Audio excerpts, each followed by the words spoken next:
আসসালামু আলাইকুম। সংবাদে আপনাদের সবাইকে স্বাগত জানাচ্ছি। আমি ফিরোজ তোহা। শুরুতেই সংবাদ শিরোনাম। বাংলাদেশের সর্বশেষ গুরুত্বপূর্ণ আপডেট সংবাদে আপনাকে স্বাগত। শুরুতেই সংবাদ শিরোনাম, পরে বিস্তারিত। প্রথমেই জানাবো, সাম্য হত্যার বিচারের দাবিতে শাহবাগ থানা ঘেরাও, ৪৮ ঘন্টার আলটিমেটাম। ছাত্রদল নেতা শাহরিয়ার আলম সাম্য হত্যার বিচারের দাবিতে শাহবাগ থানা ঘেরাও করেছে শিক্ষার্থীরা। শুক্রবার দুপুরে থানা ঘেরাও করে তারা এ সময় ৪৮ ঘন্টার মধ্যে খুনিদের গ্রেপ্তারে আলটিমেটাম দিয়েছে শিক্ষার্থীরা। ঢাকা বিশ্ববিদ্যালয়ের ঢাবি শিক্ষা গবেষণা ইনস্টিটিউট ও স্যার এফ রহমান হল ছাত্রদলের সাহিত্য প্রকাশনা সম্পাদক ছিলেন সাম্য। গত মঙ্গলবার রাত ১৩ই মে সোহরাওয়ার্দী উদ্যানে কালী মন্দির গেটের সামনে দুর্বৃত্তদের ছুরিকাঘাতে তার মৃত্যু হয়। এরপরই সেখানে পুলিশ অভিযান চালাতে শুরু করেছে। জানাবো, ঐতিহাসিক নাকবা দিবসে গাজা জুড়ে ইসরায়েলের হামলা, নিহত অন্তত ১১৫। ১৯৪৮ সালে মাতৃভূমি হারানোর দিন হিসেবে ১৫ই মে নাকবা বা মহাবিপর্যয় দিবস পালন করেছেন ফিলিস্তিনিরা। আর এই দিনেই গাজায় দক্ষিণ ও উত্তর অঞ্চলে নতুন করে ভয়াবহ হামলা চালিয়েছে দখলদার ইসরায়েলি বাহিনী। এতে অন্তত ১১৫ জন নিরীহ ফিলিস্তিনি নিহত হয়েছে, যাদের বেশিরভাগই নারী ও শিশু। হামলায় অন্তত ৫০০ মানুষ আহত হয়েছে। এরপর জানাবো, $৪০০ মিলিয়ন বিমান উপহার বিপাকে পড়বেন ট্রাম্প। উপহার হিসেবে কাতারের $৪০০ মিলিয়ন যে বিমান দিতে চাচ্ছে তা গ্রহণ করতে কতটা উদগ্রীব সে কথা এরই মধ্যে প্রকাশ করেছে যুক্তরাষ্ট্রের প্রেসিডেন্ট ডোনাল্ড ট্রাম্প। তিনি এই বিমান উপহার হিসেবে পেয়ে মুসলিমদের কাছ থেকে এত বড় উপহার পেয়ে বিপাকে পড়তে পারেন, এমনটাই মনে করছে অনেক রাজনৈতিক বিশ্লেষক। এদিকে ভারতের আরও একটি যুদ্ধবিমান ভূপাতিত করল পাকিস্তান। পাকিস্তান আরও একটি ভারতের যুদ্ধবিমান ভূপাতিত করেছে বলে জানিয়েছে পাকিস্তানের প্রধানমন্ত্রী শেহবাজ শরীফ। কাশ্মীরের শ্রীনগরের পূর্বাঞ্চলেও পামপুর এলাকায় ভারতীয় বিমান বাহিনীর একটি মিরাজ 2000 ফাইটার জেট ভূপাতিত করা হয়েছে বলে দাবি করেছে দেশটির প্রধানমন্ত্রী শেহবাজ শরীফ। আজ গণমাধ্যমের এক বিবৃতিতে তিনি এসব বিষয় স্পষ্ট করেছেন। জানাবো, ভারতের সঙ্গে সংলাপ চায় পাকিস্তান। তালেবান পররাষ্ট্রমন্ত্রীকে ফোন জয়শঙ্করের। পাকিস্তানের প্রধানমন্ত্রী শেহবাজ শরীফ ভারতের সঙ্গে আলোচনায় বসার প্রস্তাব দিয়েছেন। তিনি শান্তি প্রতিষ্ঠায় তার দেশ দিল্লির সঙ্গে কথা বলতে প্রস্তুত। বৃহস্পতিবার ১৫ মে পাঞ্জাব প্রদেশে কামরা বিমান ঘাঁটিতে সফরকালে পাক প্রধানমন্ত্রী এই মন্তব্য করেছেন। দর্শক, এতক্ষণ শুনছিলেন সংবাদ শিরোনাম, এবারে বিস্তারিত।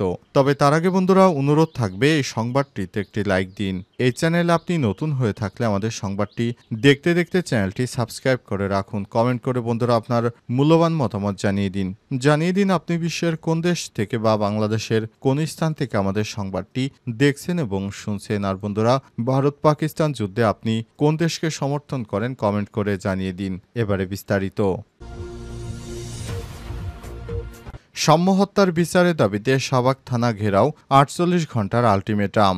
ছাত্রদল নেতা শাহরিয়ার আলম সাম্য হত্যার বিচারের দাবিতে শাহবাগ থানা ঘেরাও করেছে শিক্ষার্থীরা। শুক্রবার দুপুরে থানা ঘেরাও করে তারা এ সময় ৪৮ ঘন্টার মধ্যে খুনিদের গ্রেপ্তারে আলটিমেটাম দিয়েছে শিক্ষার্থীরা। ঢাকা বিশ্ববিদ্যালয়ের ঢাবি শিক্ষা গবেষণা ইনস্টিটিউট ও স্যার এফ রহমান হল ছাত্রদলের সাহিত্য প্রকাশনা সম্পাদক ছিলেন সাম্য।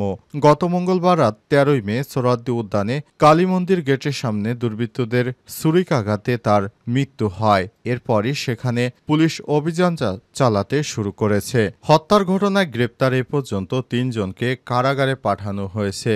তারা হলেন তামিম হাওলাদার ৩০, সম্রাট মল্লিক ২৮ এবং পলাশ সর্দার ৩০।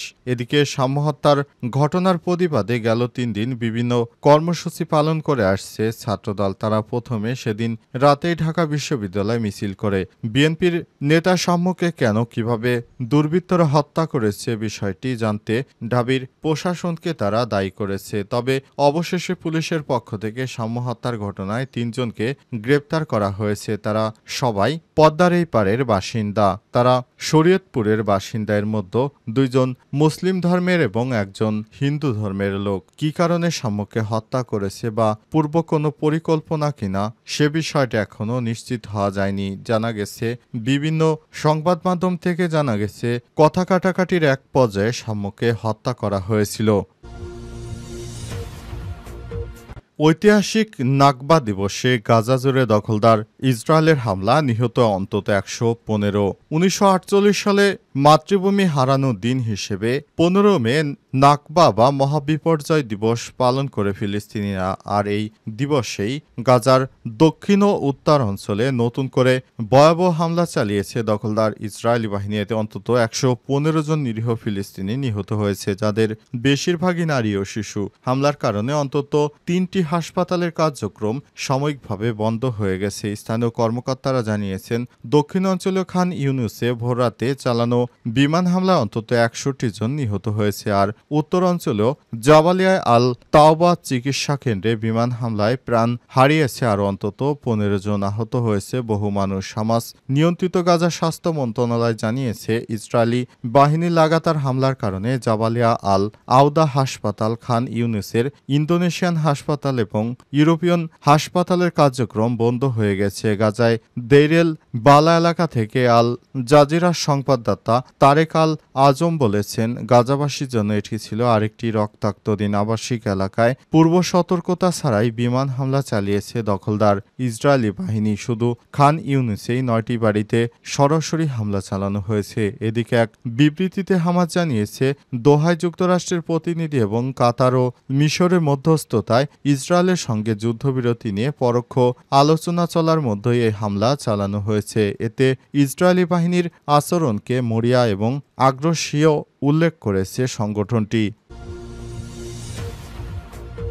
$৪০০ মিলিয়ন বিমান উপহার বিপাকে পড়বেন ট্রাম্প। উপহার হিসেবে কাতারের $৪০০ মিলিয়ন যে বিমান দিতে চাচ্ছে তা গ্রহণ করতে কতটা উদগ্রীব সে কথা এরই মধ্যে প্রকাশ করেছে যুক্তরাষ্ট্রের প্রেসিডেন্ট ডোনাল্ড ট্রাম্প। যুক্তরাষ্ট্রের তীব্র রাজনৈতিক বিভাজনের মধ্যে এ বিষয়ে নিজের পক্ষে অনেকেই যুক্ত করতে পেরেছেন তিনি, যেটাকে তার জন্য বড় অর্জন হিসেবে দেখা হচ্ছে। তবে হোয়াইট হাউসের জন্য অস্বস্তিকর বিষয় হলো বিপক্ষেও বড় ঐক্য তৈরি হয়েছে।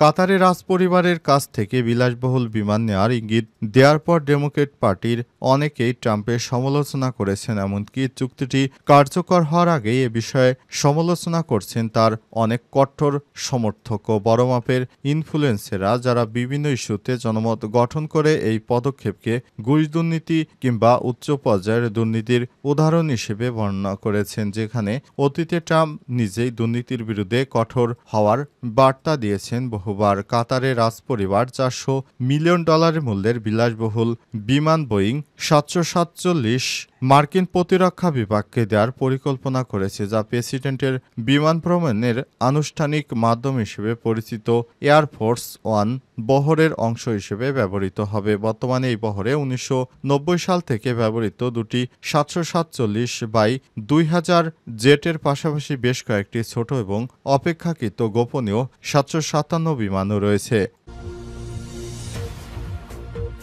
ভারতে আরও একটি যুদ্ধবিমান ভূপাতিত করেছে পাকিস্তান, দাবি শেহবাজ শরীফের। পাকিস্তান আরও একটি ভারতের যুদ্ধবিমান ভূপাতিত করার দাবি করেছে। চলতি মাসের ৬ থেকে ৭ মে রাতে কোনো এক সময় কাশ্মীরের শ্রীনগরে পূর্বাঞ্চলীয় পাম্পুর এলাকায় ভারতীয় বিমান বাহিনীর একটি মিরাজ ২০০০ ফাইটার জেট ভূপাতিত করা হয়েছে বলে দাবি করেছে দেশটির প্রধানমন্ত্রী শেহবাজ শরীফ। আজ পাকিস্তান বিমান বাহিনীর একটি অপারেশনাল ঘাঁটি পরিদর্শনে গিয়ে তিনি এই দাবি করেছেন। এ নিয়ে পাকিস্তান মোট ৬টি ভারতীয় যুদ্ধ বিমান ভূপাতিত করার দাবি করল।